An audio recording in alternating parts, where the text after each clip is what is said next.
you can mark payments paid in the system, and I'd be happy to answer any questions that you have and take any feedback based on today's session to ensure that the functionality is meeting expectations.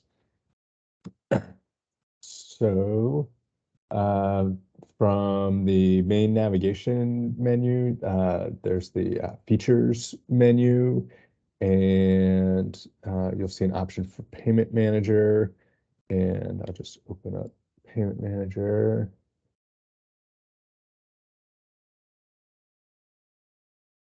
Okay, so this is what payment manager looks like. This is a tool that provides visibility on payments across the entire portfolio. And you'll notice a few different tabs that are available within Payment Manager. The first one is called Open Commitments. This is going to be a display of all active payments that have not been placed into a payment collection, and we'll get into what that means in a moment. By default, the filter on open commitments is going to show payments that are coming up in the next 30 days, but you have the ability to open up the filter and adjust what period you're looking for, or you can also search within a specific project or entity or recipient, or by project status as well. So the purpose of open commitments is to find payments and then organize them into collections. I'll show you what a collection is in just a moment, but I want to flip over to the payment lookup tab first. And payment lookup is going to show or provide the ability to find any payment at any status, so including paid or unpaid, or whether payment is in a collection or not in a collection. So this is a great place to find payments and see what status they're at, or where they are. Okay, one more person joined. Hello, welcome. All right. Good morning. Sorry for the delay. No problem. Welcome.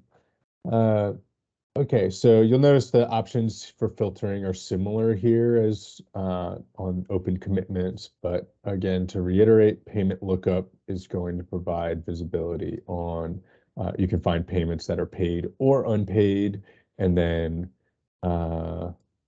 just see something unpaid here coming up in a project in the next 6 months. There we go. Okay, so just as an example, here are a couple of payments, and we can see when they're due and the details about which project they're in. If the payments were in a collection, we would see those details here, and we can see the status of the payment here. So these are active, open, unpaid commitments. All right. Quick interruption. Yes, I just finally logged in. So what did you click to begin with to get to the payment manager? Features. Features. Okay. Yeah, payment manager. Thanks. Okay. Yep. And one question here, yes. in the screen before, we have seen payments due in January and also in April. So okay, you have selected the period there, no? Okay, yeah. I understand. Okay, you can select any period you want to look for. Okay, that's right. Yeah, understood. Yeah. Okay, right. Thank you. Yeah, when you first go to payment lookup, you're not going to see anything, so you have to build a filter. Just by default, it wouldn't be practical to load all of the payment data, so This is for tracking down during a specific period or in a project. Can you save filters? So for example, can I create one that says show me everything for next month? We don't have the ability to save filters, no, but Are there some canned reports, things that would show you upcoming out 90 days or upcoming out 60 yeah, days? so yeah, I'm about to get to payment forecast, so maybe this might be this is more of an overview by project, so it's going to provide totals and will also show which team members are assigned to which team roles per project. So that and then you can enter in the date that you want to filter here as well. So this is more of a forecasting tool. There's the payment lookup, and then again, by default, Open Commitments is going to show you everything that's coming up for the next 30 days. So, but I'll make a note about canned reports and saving filter options. Be something that we look into. All right, so let's look at creating a draft collection here, and so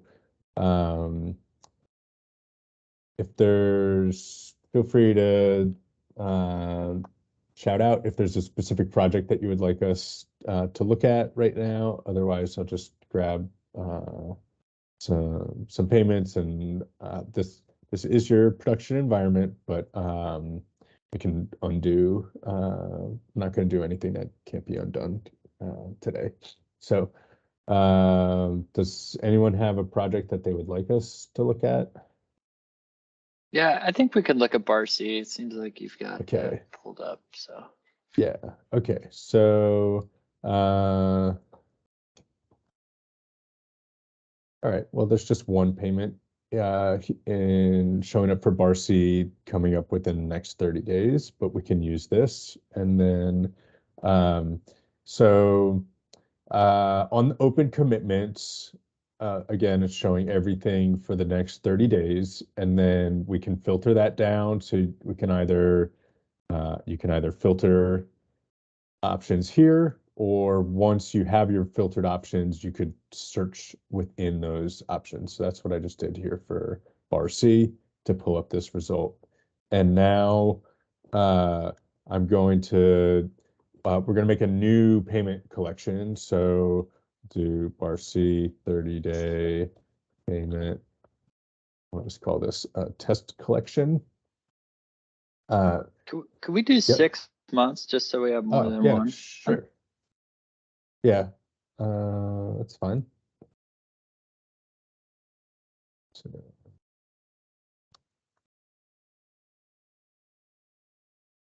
and then we can just focus on bar C here. Okay, so now we have 2 payments that are showing up. It feels awfully light.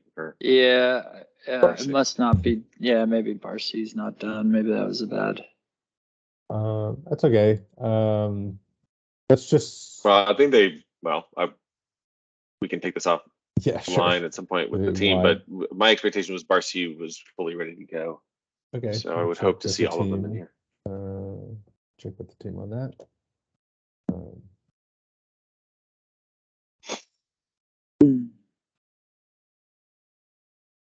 All right. So these are the payments that we're seeing now. We're going to take a look to see why, if there's there should be other payments showing up here as well. But for the purposes of today's demonstration, we're going to we found these 2 payments, and I'm going to make a new payment collection. So I'll put the name in here. We also have the ability to add to an existing collection, which there are no existing collections, so nothing is showing up there. So we put in our name. We found the payments that we want. We could further refine the specific payments that we want to put into this collection, either by project or just everything that we've come up with in our filter results. And once you've selected the payments and you've provided a new name or selected a name from an existing collection here, select submit, and this is going to move these payments into a payment collection. Okay, and so we're automatically moved over to the draft tab, and now we're looking at, this would be a list of all of the collections that are available in the system. And right now we just have this one collection available that we created. And Hey, Clay, just, yeah. I'm sorry, just a quick thing. I was just looking in land entities. It looks like they do have everyone in, but they're all listed as draft except for Ratcliffe, which I think might be why that's only getting pulled up. But it does look like we have all the entities in, yeah. Yeah, okay, yeah, thanks, Tolan. We'll have to take a look at why those agreements are set at draft. That would not be, doesn't sound like it's expected, but we'll take a look at it. And okay, so I'm going to select the name of the collection here to go into this collection. And so collection is just kind of like a folder. It's holding, it's a way of organizing the payments. And so you could put together a batch of payments that you want to look at the same time. And this is the collection view. And this is where you can mark the payments paid. And so if we were to mark these paid here, again, I'll be able to back out of doing all of this. So I'll just demonstrate how this looks, and then we'll undo what we're working on right now. And now my expectation is that that this talks to QuickBooks, and then QuickBooks sends a note back saying it's been paid. So we should be able to bypass this step, right? This should be done automatically. Can you confirm that? The marking it paid, that is. Yes. I am not familiar with the integration with QuickBooks. Okay. But I'll make a note about that. And so if there is QuickBooks integration, then that would be doing the same thing as what we're looking at on the front end in Green IT right now. Okay. And so we have the ability to mark these payments paid, and when we do that, we're going to capture the check number and the check date. And so I'm just going to put in some test data here. Okay, so now this payment shows a status complete paid. The check number is available, and then we can see when the payment's due, and then the paid date is captured here in the due date field. And so this collection has 2 payments in it. I'm just gonna click back on Payment Manager to show you that we're working in a collection that's at status draft. Collections that are at status draft, we would have the ability, if we wanted to, we could add more payments to this collection still, because it's still at draft. Go back into draft, back into the collection, and then there's another payment in here. When we mark, when all of the payments in the collection are marked paid, the collection is going to automatically move to status archive. I'll show you that here. So if we mark our second payment paid, okay, the collection has just moved to draft, and I can see that if I click back into Payment Manager, I'm now on the Archive tab, and this collection is in the archive. Okay, and here are the details. So let's say, just to show, we'll go back to payment lookup. And if we were going to filter for the bar C project, and we'll filter for payments. Payments. So these our payments are returned, and we can see in the payment lookup, we can see that these payments are in this collection that we've created, and we can see the status and the data points that we captured when marking these paid. Okay. And I'm just going to back out of what we did. So I'm going to mark these payments unpaid. Since I've marked one of the payments unpaid now, this collection has moved back to status draft. Let's see that again in payment manager here, draft. And mark the other payment unpaid. Unpaid payments can be moved into collections. They can also be moved out of collections. So we can exclude one payment. Now we're down to just one payment and exclude the other. Could have done both at the same time. Okay, our collection is empty at this point. And we can remove the collection. If the payments were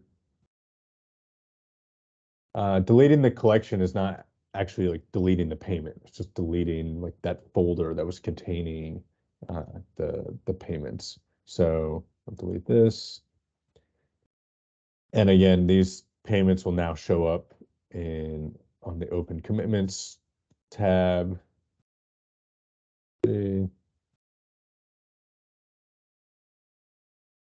So these two payments are back in open commitments. So payments that are already in a collection don't show up on open commitments. This is just for like finding payments that are going to be paid and getting them organized into collections to mark them paid. Right. Any questions so far?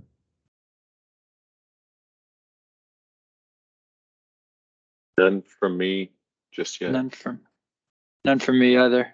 Thank you. Okay.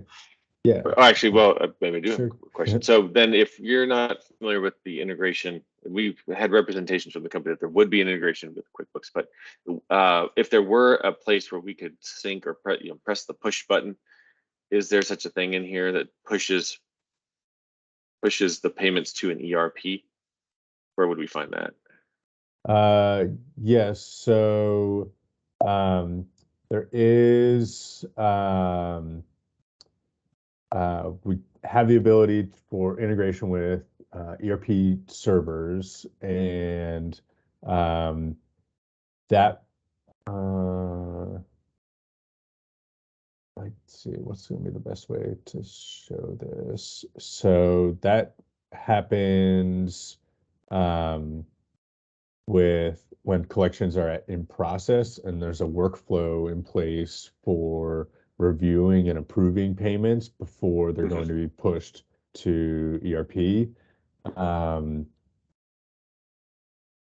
will we have training on how to create those workflows? Yeah, I can show you some of that right now. I'm trying to think of what's going to be the best way to do this. Let's see if we have a test project open.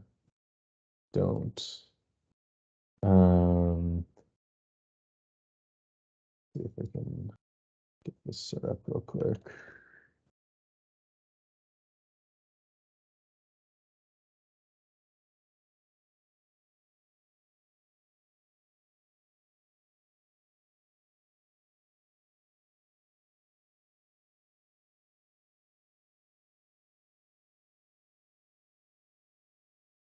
Okay. Yes. Apologies, I don't do not have some testing data on hand. Please bear with me for a moment while I get this set up real quick.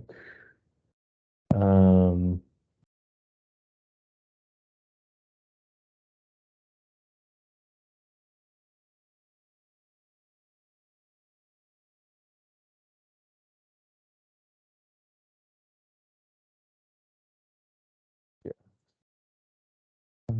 Add any contact in here.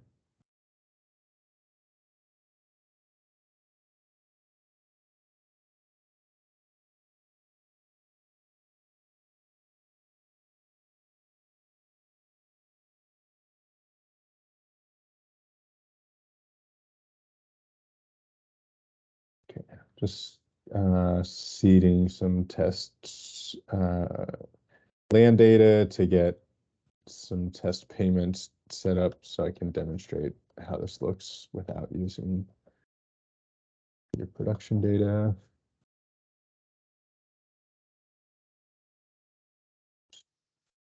So in here real quick.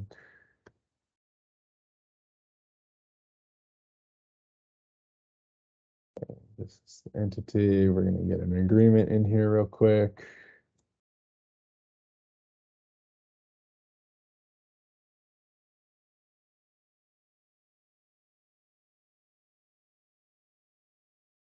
And we're going to make some payment terms as well.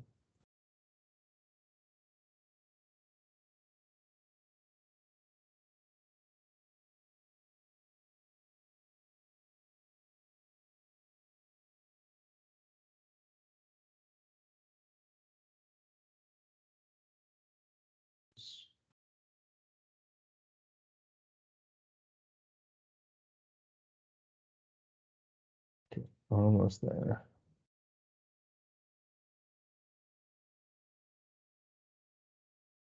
This is the workflow for agreements.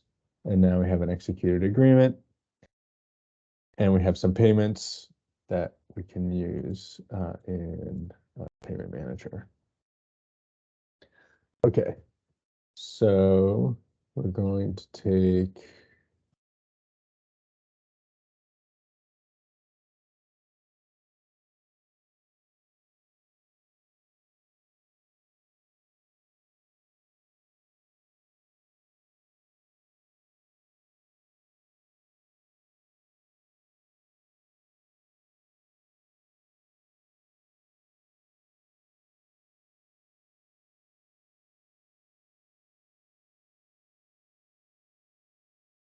this.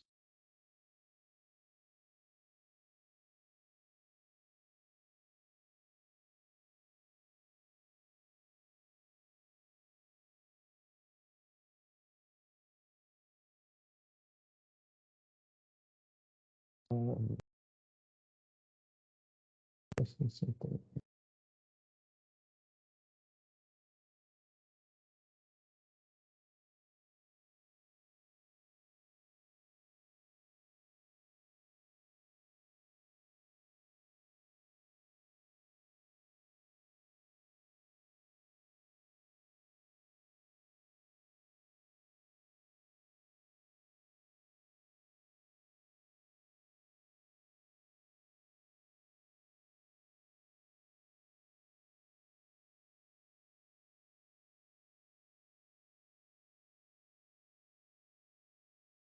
Okay.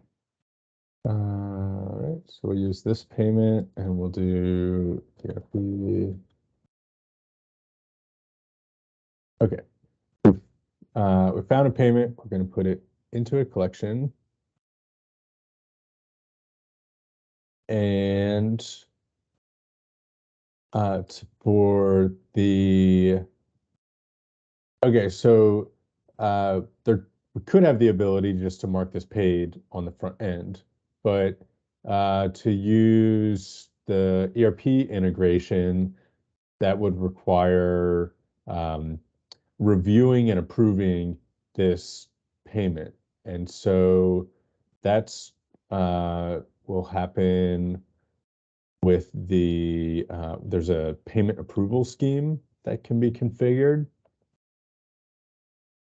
And so we can say for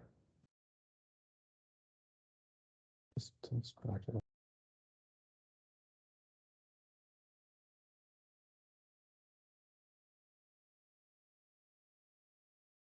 I've seen something unusual with, must be missing something with my test project here. It's not showing up how I would expect it to. Oh, I don't have a facility type selected. That's what the problem is.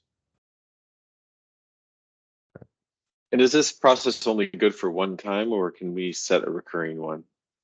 The approval process can be like we can define the approval process, and then that will be in place for, so for example, can set up, here we go, here's the test project.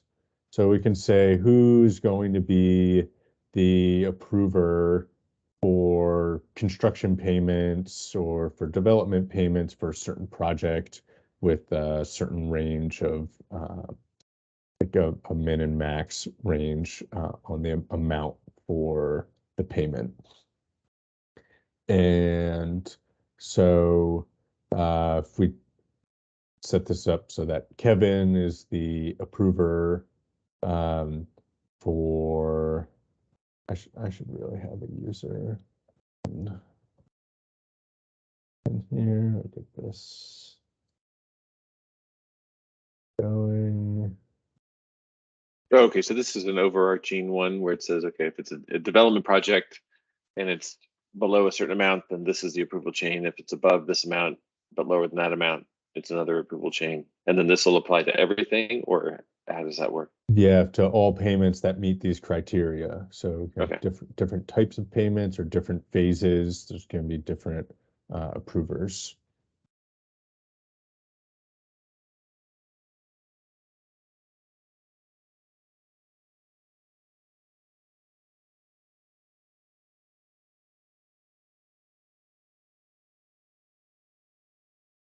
Okay, and then in the project section, I could actually put every project in there, right?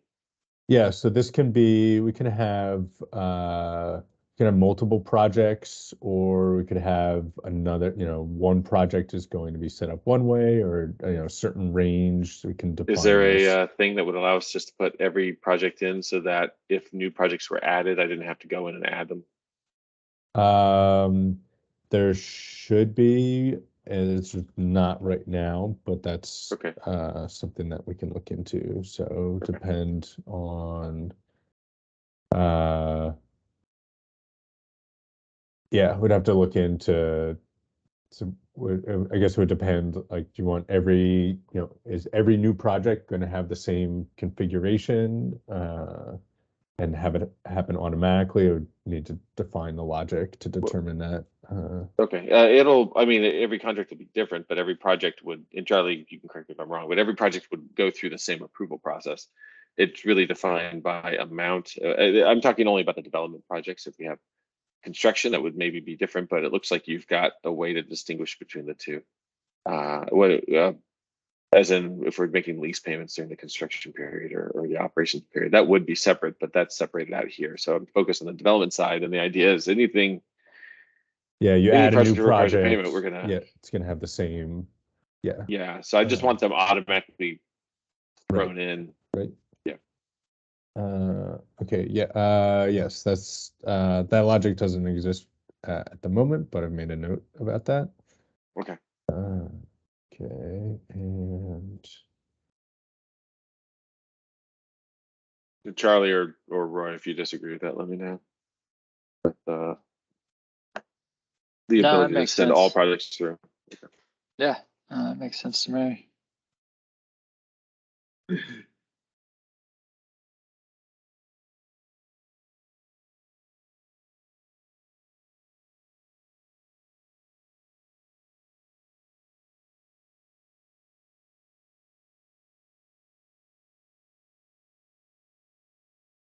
okay,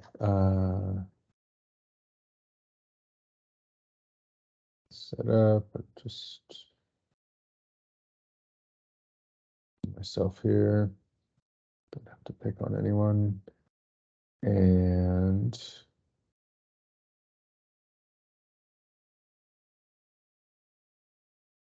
all right, so there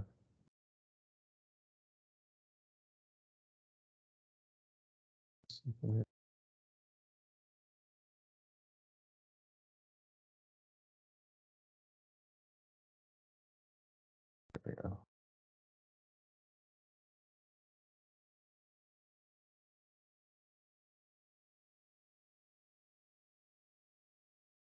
I did something here because I created a project that did not have its facility type. And now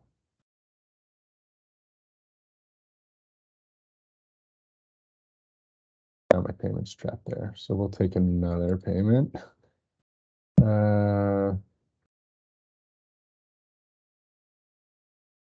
Perils of doing this on the fly when I could have had this set up ahead of time. Let's go out a little bit farther into the future.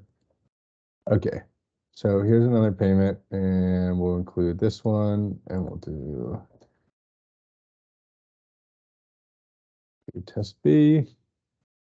Okay, so we have our payment. What's going on?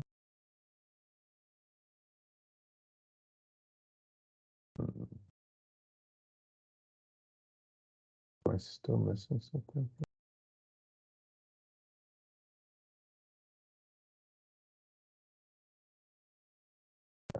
That's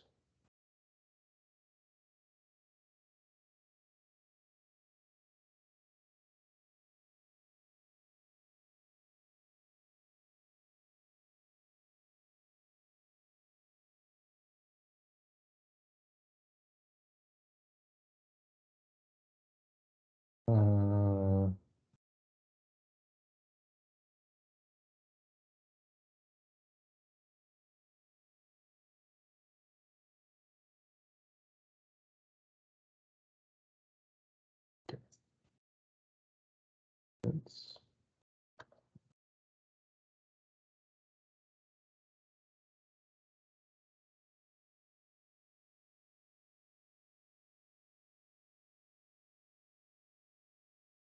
all right. We're going to take, here's our payment, and we're going to add it to our collection.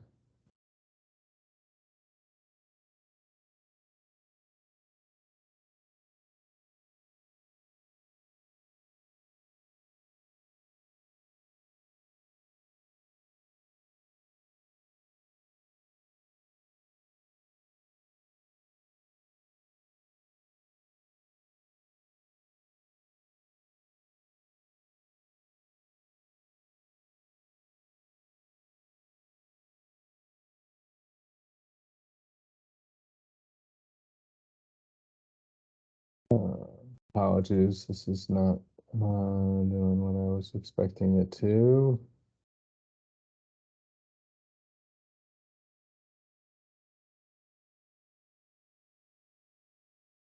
Go back to bar C, and I'm not going to be able to show as much as I would have wanted to.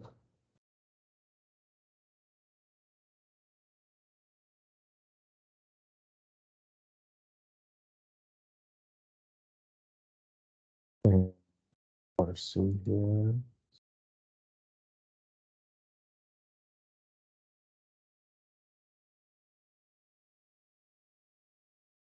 Okay.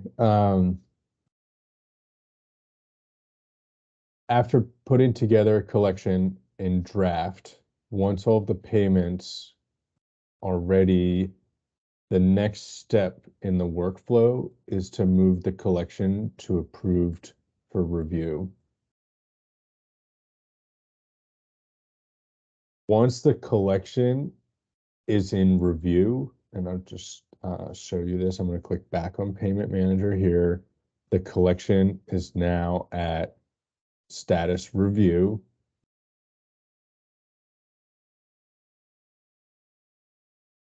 And the payment would be pushed to ERP once the this collection moves to status in process, this is where payment data is pushed to the ERP server. To get a collection to in process, all of the collection needs to go to review, and then all of the payments in the collection need to be approved. And the payments can only be approved by the user who's defined in the payment approval scheme.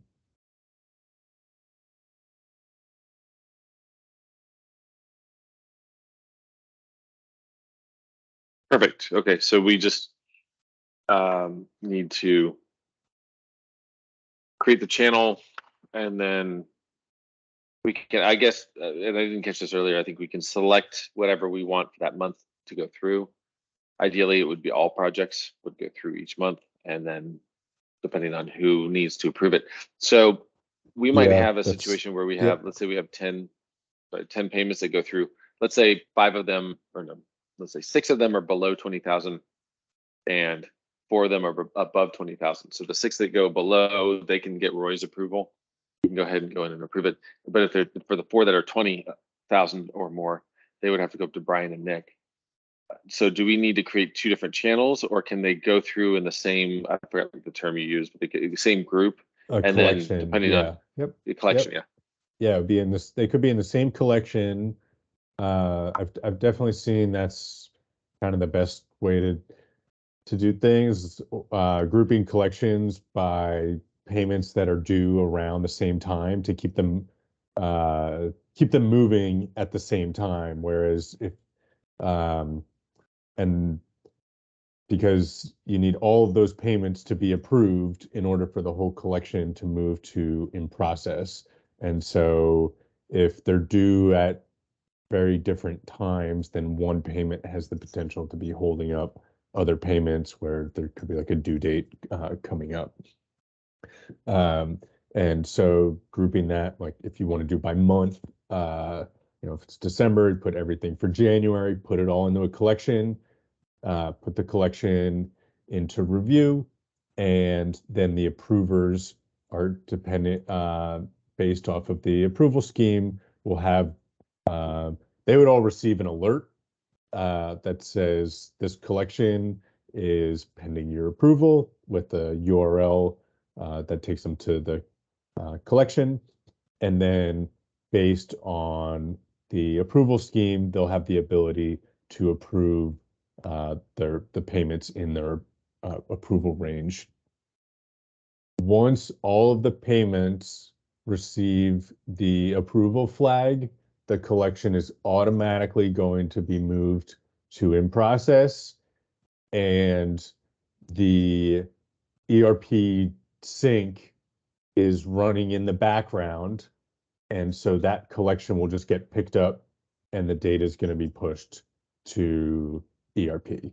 So there's no, at that point, when the system is live and automated, there's no unapproving the payment, right? It's everything gets approved, it moves to in process, and it's just moving. Those payments are going to be pushed to ERP. Perfect. Okay, that makes sense. Right. There also is a void payment process. So for whatever reason, a payment needs to be voided, there is a void process as well for that's also integrated with ERP in terms of requesting a void. Typically, a void is there's going to be an approval process for the void where it's getting reviewed to ensure that it's a valid void. And so payments can be voided as well.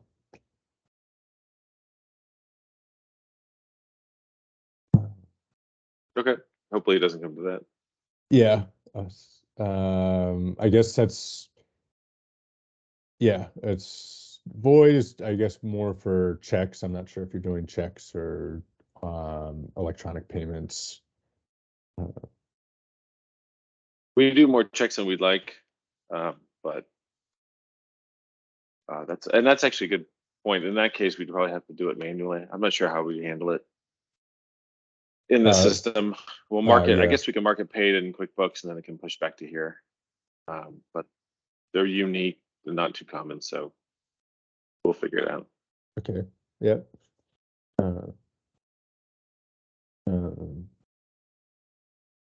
And let's see, we've got in process. There's that's what this exported ERP field here is. Obviously, we wouldn't expect to see that for any of the open commitments here, but once a collection moves to in process, the payments they would get a flag when when that payments data has been sent to the ERP server. There's a flag that's visible on the front end showing that this payment data has been sent, and then that flag prevents the same payment from being sent to the server again to avoid duplicate payments. But you do have visibility on the front end to see which payments have been sent. And yeah, so any other questions? Just on the descriptions, most of these here say development term rent, development period 2.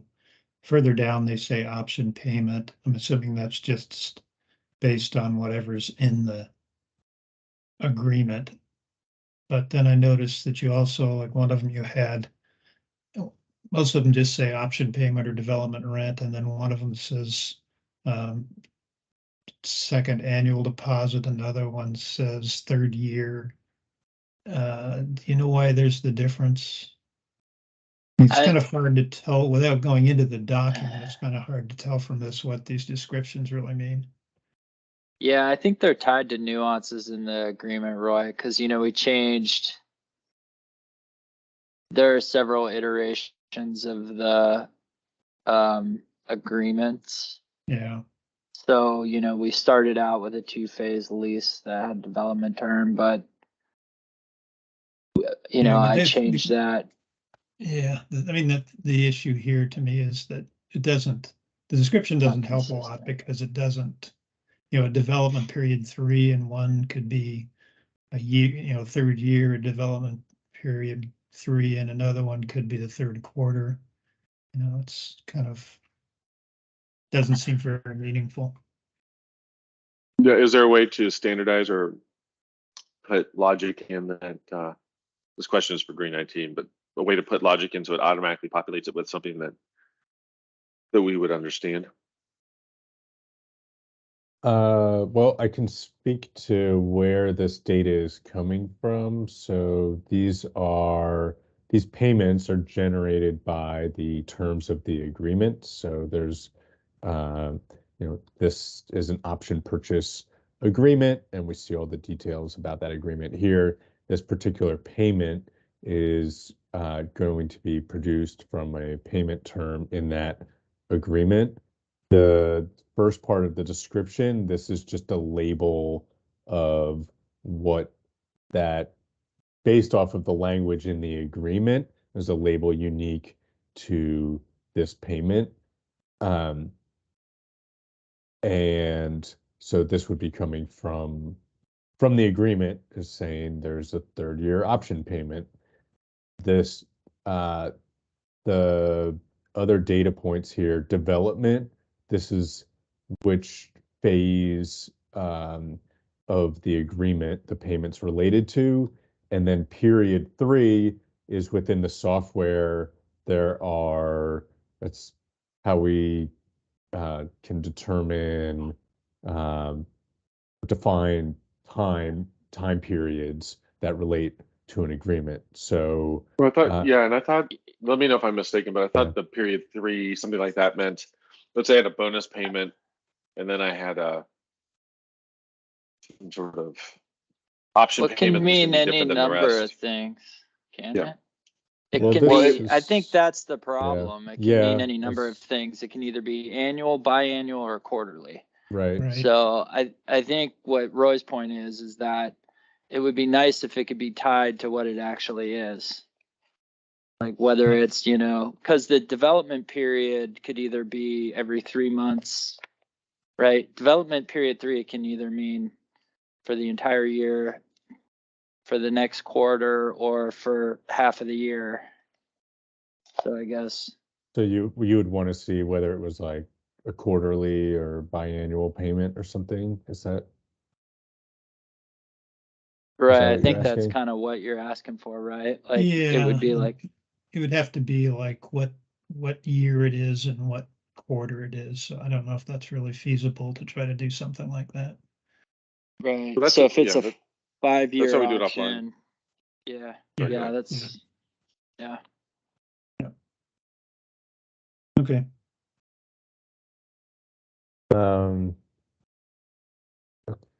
Okay, so So just to clarify then, what we're saying is, I'll give examples. If this is the 3rd year of a 5-year option agreement, it would say year 3, quarter 1, let's say, payment. And I know that could all, in year 3, quarter 2 payment could be part of the same period. I think is how you guys define it, in the sense that they're the same amount, they're for the same reason, they're the same everything. But what's really important to us is how far into the agreement we are by year and by quarter. If it's a quarterly, if it's a semi-annual, then it would be, you know, year 1 first half payment or something like that, or year 1 first semester payment, year 1 second semester payment. If it were an annual, it would just say first annual payment, second annual payment, third annual payment. And if there are bonuses, then it would call it out as a bonus, kind of upfront bonus payment. yeah, I wonder if no, I'm not capturing it, at least.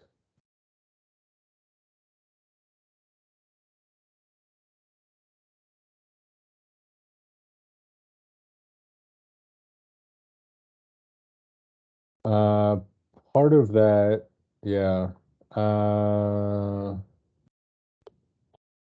Okay, we could look into that. The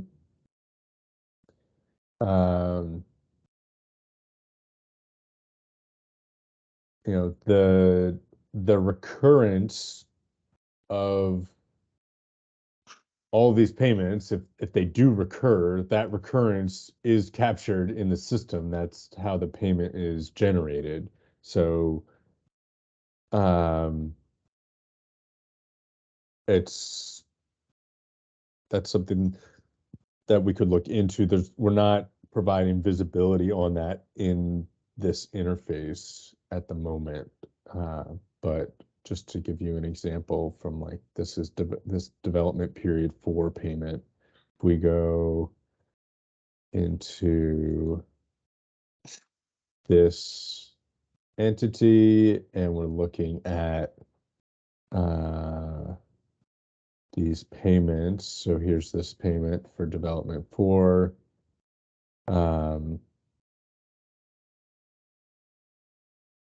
This is a quarterly payment. So if I development period 4, if I just click on this, I'm going to going kind of deep into the logic of how this is, where this payment is coming from. But these are the agreement terms in this agreement. And here's development period 4. So this is a quarterly a quarterly recurrence payment. So the information, the data is there. It's just how it's being presented in Payment Manager in terms of what you're seeing. So, we could go see that this is a quarterly recurrence payment in development period 4, and development period 4 here is referring to this agreement period. So development, we can see the effective date, and then there's these are the periods. So there's something happening in the first few periods where there's going to be unique payments, and then once we get to the second year of the agreement, everything is just recurrent. The recurrence is all the same. So, but it sounds like you would like to have some kind of visibility on being able to, from just looking at this payment description, knowing Yeah, knowing those details. Ideally, it would be something like year 3 of 5, whether it be quarter 2 or semester 2.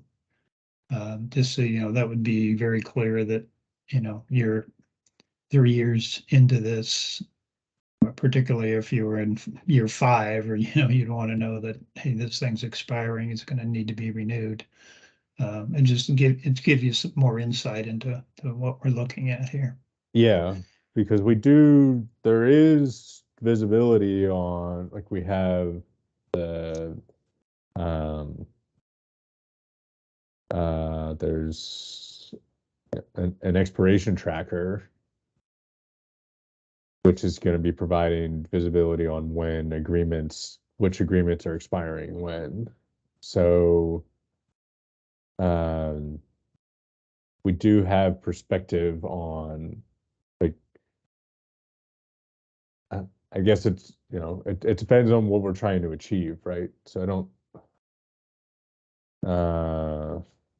I hear what you're saying. You want to know, like, when this payment is coming from, but if you're determined, I don't think we would, or you would be necessarily monitoring an agreement expiration within Payment Manager. No, but it's just, okay. So if I may, when we look at that period info you guys put together for based on the algorithm, it'll say, let's say period 1 will say it's a bonus payment. It'll be a single payment in period 1. And then period 2 might be the first year of option payments. And then period 3 might be the second year if there's an escalator, et cetera, et cetera. But if there's a way for you, I'll put it back to you guys, but you're collecting that information. If there's a way for you to index it such that you knew that period 1 was a bonus payment, but that period 2 was a standard set of option payments, then from there you could start to count upward. So I'll leave it to you on how to index it, but I know you're collecting the data, so it feels like it's possible to build it in the database to automatically spit out this answer that we're looking for. Okay, yeah, we're just trying to gain perspective on where the payment is in the life cycle of the agreement. Right. And that's what my point is if you look at your period 1, period 2, period 3, if you knew that period 2 was really was all the payments were quarterly and standard across all 5 years, then you would know period 1 being the bonus payment, period 2, if you knew that was the only quarterly, the set of quarterly, and you would have 20 quarterly payments over 5 years, right? Then you would know that the first one in period 2 was year 1, payment number 1. The second one in period number 2 would be year 1, payment number 2, year 1, quarter number 2, year 1, quarter number 3, and so on and so forth. And it should be easy to count upward from there using that data.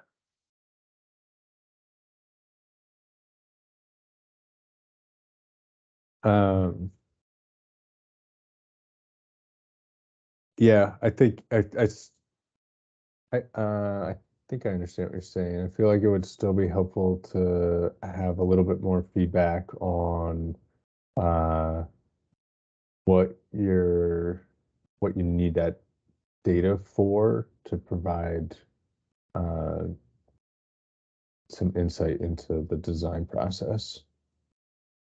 Well, for my purpose, it's so that when I'm looking through all of our old payments or upcoming payments, I know where we are in the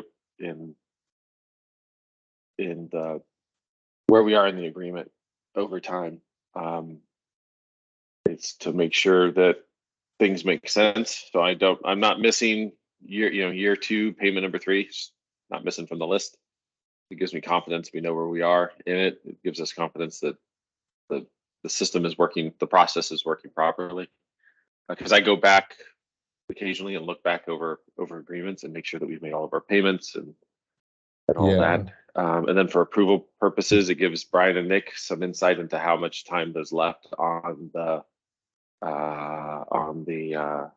agreement, so that when we're making decisions about what to do with the project, we have a sense of, okay, well, we've got 2 years left or 3 years left on this agreement, so that has a certain risk element to it. So it's just an easy way to monitor the impact of the agreement on the project.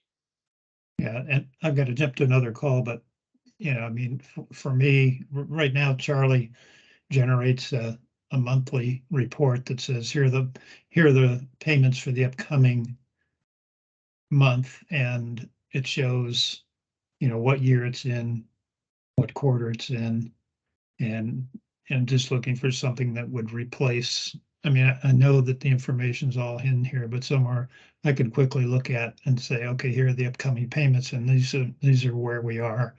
So it's basically seeing the same thing that Charlie's currently doing now manually in this process. Yeah.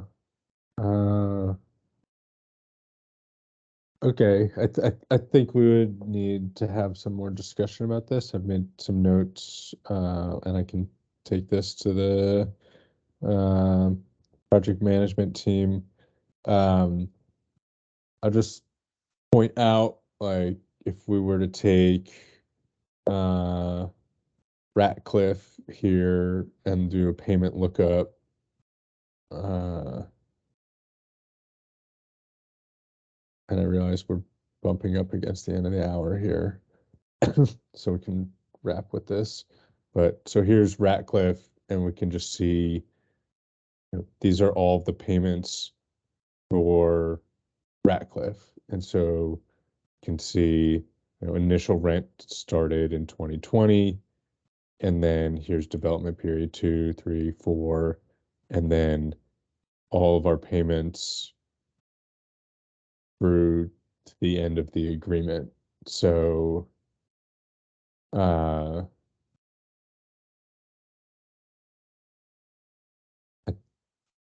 yeah, well, we can seems like it would be worth having a little bit of a discussion to determine like what's going to be the best way to package the information. Yeah, I think we need to follow up with it separately. Yeah, I'm going to jump to another call with Radian at this point. Thanks. All right. Well, thanks everyone for your time. Thank you. Thank you. Thank you. Bye-bye. Thank you. Bye.